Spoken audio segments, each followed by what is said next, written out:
surprised by the amount of interest about resealing the windows from some of the posts I've put up on the Coromal page. So I'm going to do another window today. So this is what I'm starting with. I've got a bit of a workbench here with a nice soft cloth because I've got perspex windows and you don't want them to be scratched.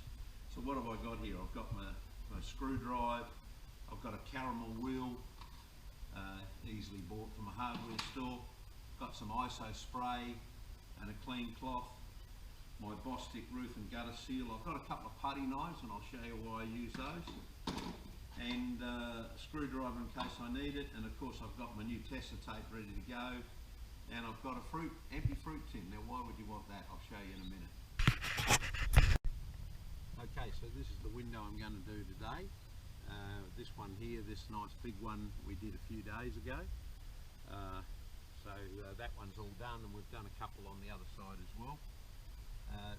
Okay, so first up, because this has got to go face down, it's perspex and it's scratches, I'm just going to give it a light wash to get all the dirt off. And if you look down, you'll see I've got a cloth down here. You know why? Because when the screws drop and they hit the ground, they end up 20 feet away and you can never find them. And fruit tin for the screws. So just work your way, make sure you're in reverse, and then you can just start working your way around.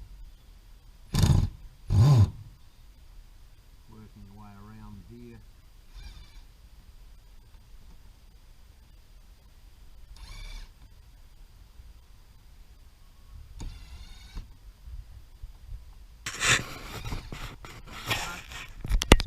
Out, but of course it just doesn't fall out for you. It's still stuck in there with the original tape and probably some silicone and the like. So then you've got to break this sort of bond. So I use a little putty knife and just go in here in the ribs, and I think you can get away with that without necessarily scratching your dew coat paintwork. That sort of breaks the bond a bit.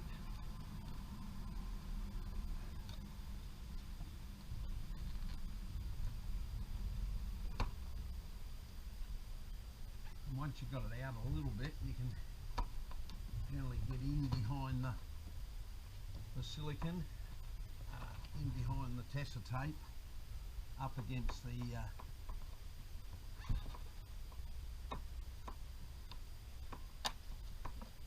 then you can just start pulling him along.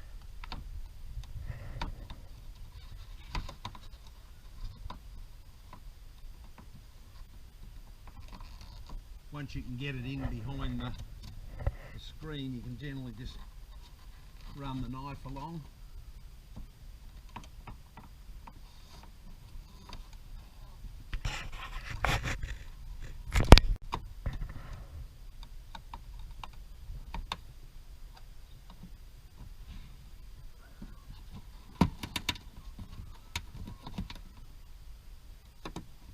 You see the original glues and that Coromal put in are all pretty good.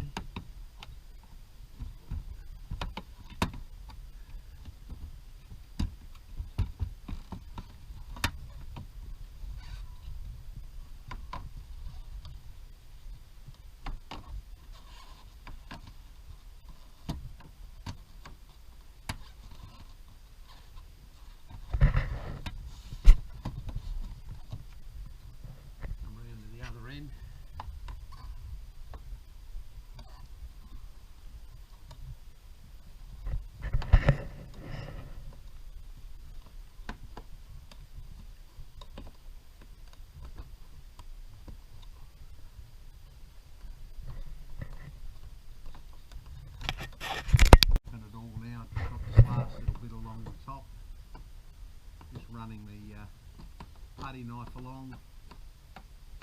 You see it's coming out.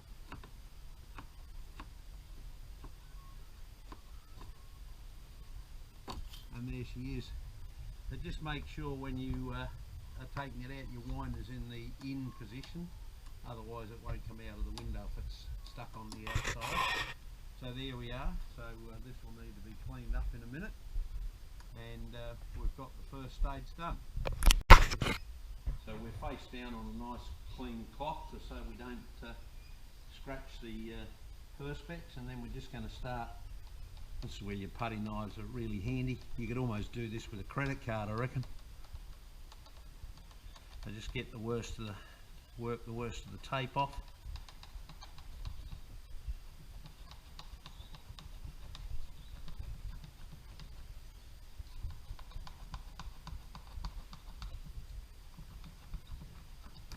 And so on all the way around until you've got all that tape off. Just have a look at how Coromal have overlapped this when they installed it. So you can see one piece of tape comes along underneath, and then this piece goes on all the way around. So this is a two-piece lay when I get to redoing that. So as you can see, it cleans up pretty well just removing the tape. The old Tessa tape, but it's still very sticky, so we want to try and clean that up a little bit, and this is where we use the alcohol rub, or ISO spray as it's called. That'll help break that glue down. You can pretty much go along. This top gets a bit grooved, so you just need to clean it up a bit, but as you can see, it comes up pretty good. Not a lot of effort required.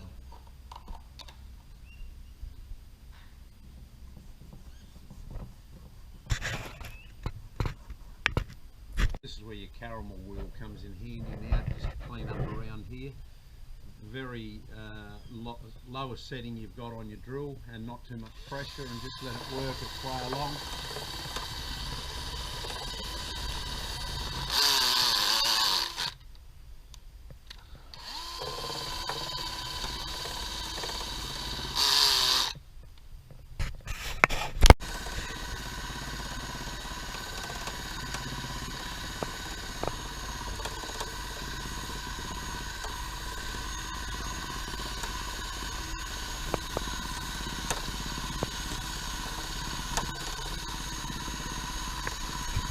Up pretty well with the Coromal wheel now. There's three things I'm going to do.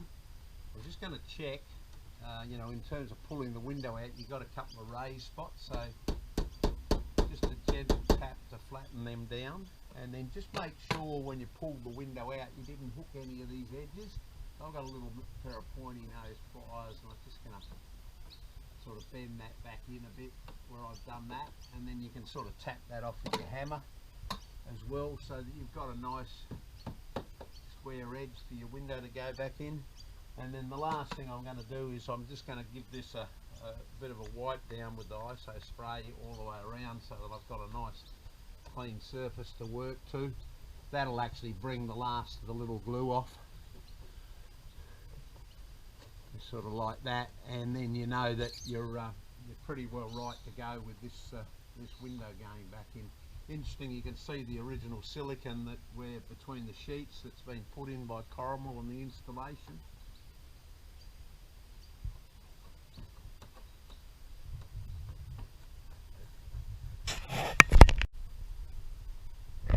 So once you're happy that it's cleaned up enough, you can start with your new Tessa tape. This is where an extra set of hands comes in handy. Got my wife doing this bit because her fingers are a bit more pliable than mine. So in this case it's going to have to go on as two pieces, so the straight line across the top first. And what I've done is I've got a couple of extra things. I've got myself a Stanley knife because I'm going to have to trim the end, and I've gone and got a rivet, a pair of pliers and a small gas stove, because once this tape is on you need to use the hot rivet to burn a hole through the foam so that when you put the screws back in it does not tear.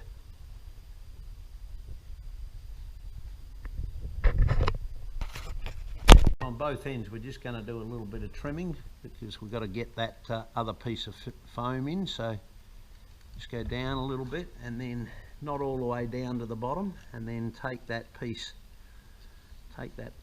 out.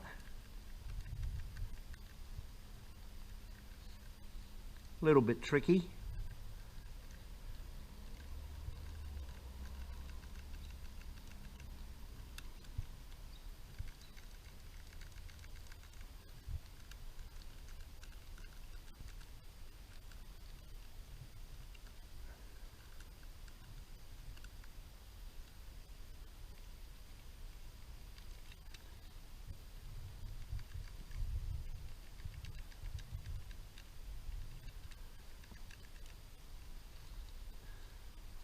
just get the worst of that out of the way. You can trim that up once it's back in. Right, and I'll do the same on the other end as well.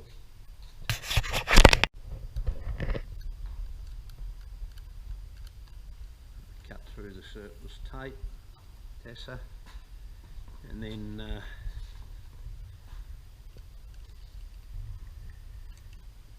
cut him down a bit.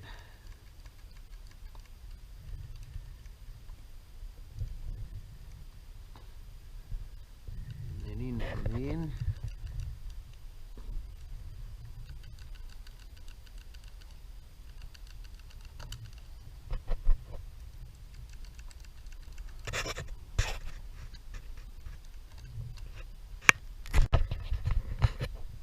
Okay, so now the nice long piece, feed it in up against the frame.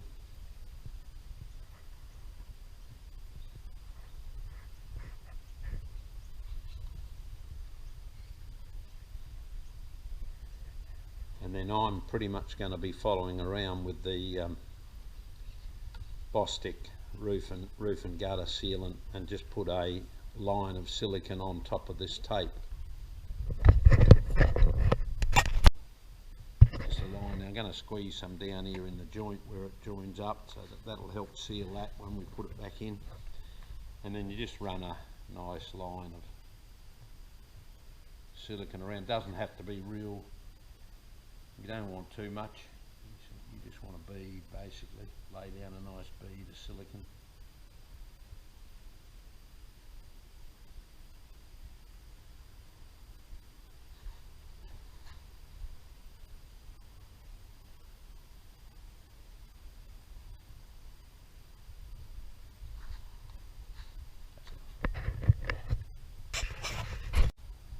Okay, so we've got our bead of silicone in, so up she goes, back in she goes.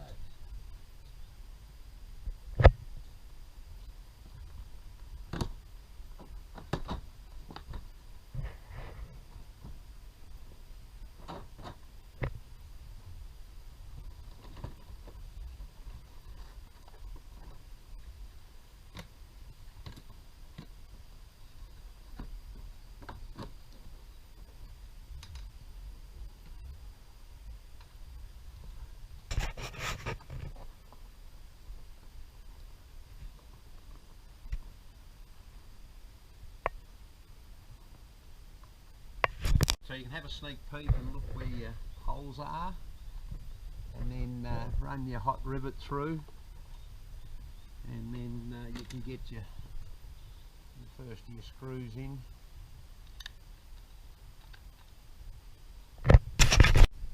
Okay, so I'm just using an old gas stove and a rivet, so just get him warmed up a bit in a pair of pliers. Obviously I don't want to hold it in my fingers.